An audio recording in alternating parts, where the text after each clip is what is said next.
ಸತ್ಯ, ಬರ್ಡೇ ಸೆಲೆಬ್ರೇಷನ್ಗೆ ಒಂದಷ್ಟು ಐಟಮ್ ತರಬೇಕು. ನಾನು ಹೋಗಿ ತರ್ತೀನಿ. ನೀವು ಬರ್ಡೇ ಸೆಟಪ್ಗೆ ಒಂದ್ ಸ್ವಲ್ಪ ರೆಡಿ ಮಾಡಿ.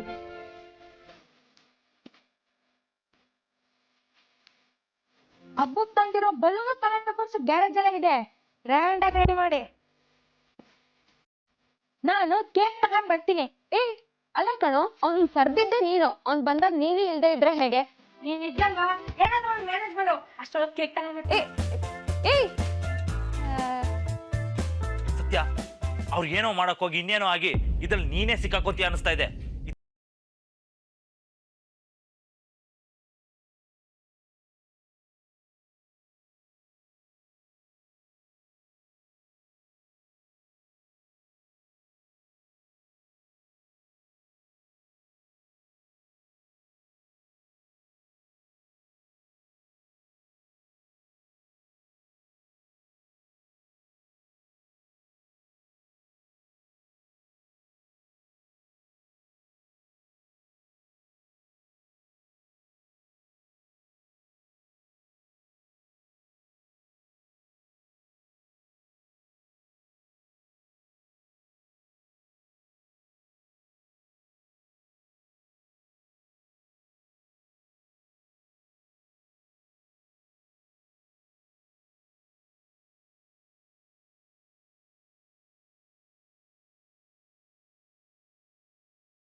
ಅವ್ನು ನೋಡಿದ್ರೆ ಕಲರ್ ಪೇಪರ್ ಇದೆ, ಸ್ಟಿಕ್ಕರ್ ಇದೆ ಅಂತ ಏನೇನೋ ಪಡ್ಕೊಂಡ.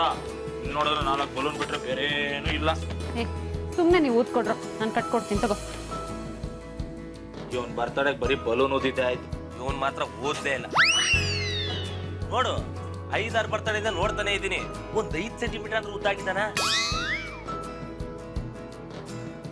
ಹೌದು ಕಣ, ಸ್ಕ್ರೂ ಡ್ರೈವರಿಗೆ ಬಟ್ಟೆ ಸುತ್ತಿದ್ರು ನಿಮ್ಗಿನ ಹೈಟ್ ಕಾಣುತ್ತೆ.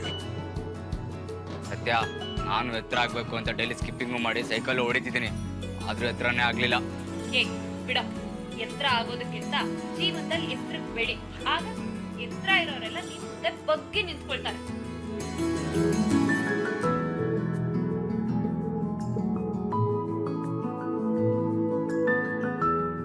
ಆದ್ರೂ ಇವತ್ತಿನ ಬರ್ಡೇ ಅಂತ ಮುಂಚೆನೆ ಯಾಕೋ ಹೇಳಿಲ್ಲ?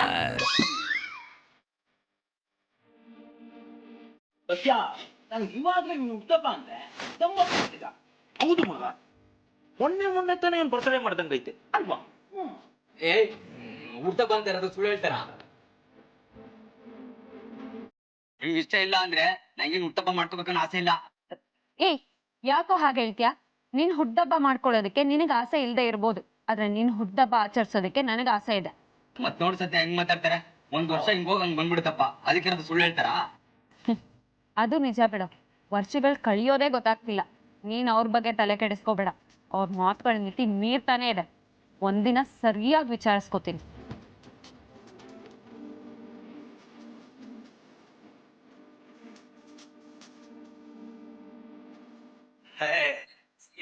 ಸುಮ್ಮನೆ ಹಂಗ ನೆನ್ಪಿಕ, ನಮಗ್ ಗೊತ್ತಿಲ್ವಾ ಇವತ್ತಿನ ಬರ್ತಡೇ ಅಂತ? Happy birthday ಗುಗ್ಲಿ. ಇವತ್ತಂದ್ರೆ ಇವತ್ತೆಲ್ಲ ನನ್ ಬರ್ಡೇ, ನಾಳೆ ಅದಕ್ಕೆ 12 ಗಂಟೆಗೆ ಆಚರಿಸ್ಬೇಕು ಅಂತ ಅಮ್ಮ ಕೇಕ್ ತರಕ್ ಹೋಗಿರೋದು. ಸರಿ, ಅವ್ನು ಬರೋಷ್ಟರಲ್ಲಿ ಇದಿಷ್ಟನ್ನು ಕಟ್ ಮುಗಿಸ್ಬಿಡೋಣ. ಸತ್ಯ,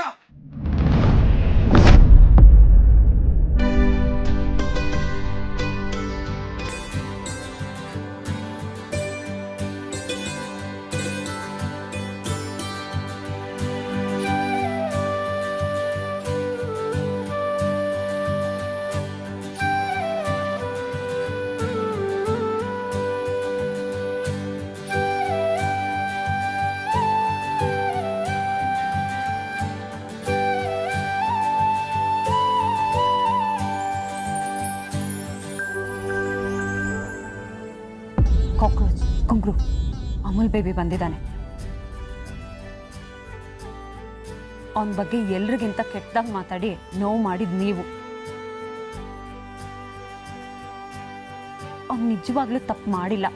ನಿಮಗೆ ನನ್ನ ಮೇಲೆ ನಂಬಿಕೆ ಇದ್ರೆ ಅವ್ನು ಬಂದಾಗ ಸಾರಿ ಕೇಳಿ.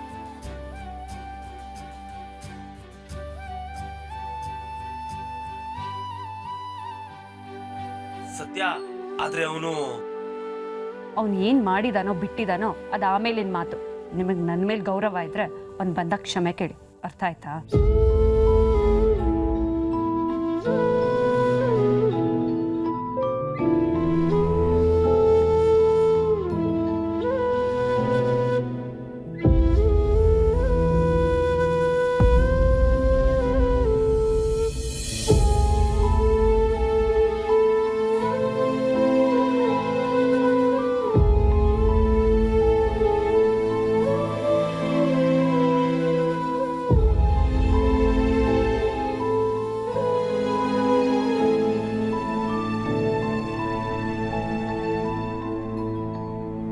ನಿಂಗೇನು ಆಗಿಲ್ವಾ? ಯಾಕೆ ಏನಾದರೂ ಆಗ್ಬೇಕಿತ್ತಾ? ಆ ಈ ತರ ಅಧಿಕ ಪ್ರಸಂಗದ ಮಾತೆ ನಂಗೆ ಇಷ್ಟ ಆಗಲ್ಲ ಅನ್ನೋದು. ಅದಕ್ಕೆ ನಾನೇನು ಮಾಡೋಕ್ಕಾಗಲ್ಲ. ಮತ್ತೆ ಅಮ್ಮಟೆ ಫೋನ್ ಮಾಡಿ ನಿಮ್ಗೇನು ಆಗಿರ ಹಾಗೆ ಹೇಳಿ ಯಾಕೆ ಕಾಲ್ ಕಟ್ ಮಾಡ್ದ? ಅದನ್ನ ನೀನು ಅವನ ಹತ್ರನೇ ಕೇಳಬೇಕು. ಮೂತಿ ಊದಿಸ್ಕೊಂಡು ಹೋದವ್ರನ್ನ ಮುದ್ದು ಮಾಡಿ ಕರಿಯೋ ಅಭ್ಯಾಸ ನನಗಿಲ್ಲ. ಅಮ್ಮಯ್ಯ ನಾನು ಮೊದಲೇ ಹೇಳ್ದೆ ಹೋಗೋದು ಬೇಡ ಅಂತ. ನೋಡ್ದಾ ಇಲ್ಲಿ ಏನೋ ಆಗಿದೆ ಅಂತ ಗಾಬರಿ ಓಡ್ ಬಂದೆ. ಇಲ್ಲಿ ಇಂಥ ಮಾತು ಕೇಳ್ಬೇಕಾಯ್ತು. ನಾನು ಅಂದ್ರೆ ಎಲ್ಲ ತಮಾಷೆ ಆಗೋಗಿದೆ. ಸತ್ಯ ಕರ್ದಿಲ್ಲ ಅಂತ ಗೊತ್ತಾಯ್ತಲ್ವಾ? ನಿಮ್ಗೆ ಅಷ್ಟು ಬೇಜಾರಾಗಿದ್ರೆ ಇಲ್ಲಿಂದ ಹೊರಡ್ಬೋದು.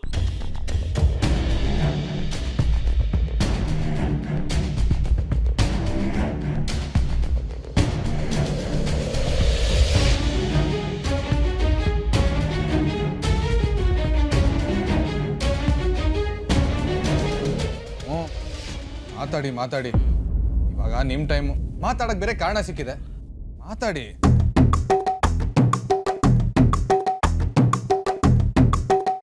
ಆದ್ರೆ ಒಂದ್ ವಿಷಯ ತಿಳ್ಕೊಳ್ಳಿ, ಇಲ್ಲಿನ ಜನರ ಆಸ್ತಿ ಲಪ್ಟಾಯಿಸಿ ಆಸ್ತಿ ಮಾಡೋ ದುರಾಸೆ ನನ್ಗೇನಿಲ್ಲ.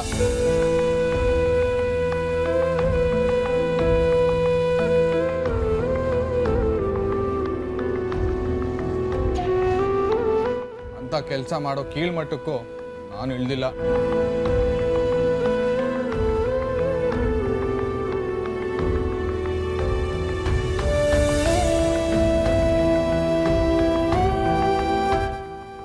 ನೀವು ನನ್ನ ಬಗ್ಗೆ ಏನೇ ಮಾತಾಡ್ಬೋದು, ಆದ್ರೆ ನಿಜ ಏನು ಅಂತ ನನಗೆ ಗೊತ್ತು.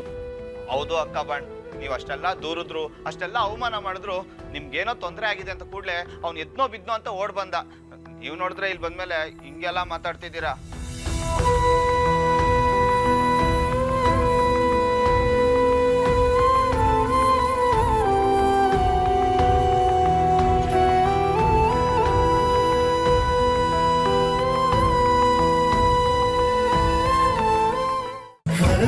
ಆರತಿ ಮಾಡಿ ಬರ್ತಾಳೆ ನಮ್ಮ ಸತ್ಯ.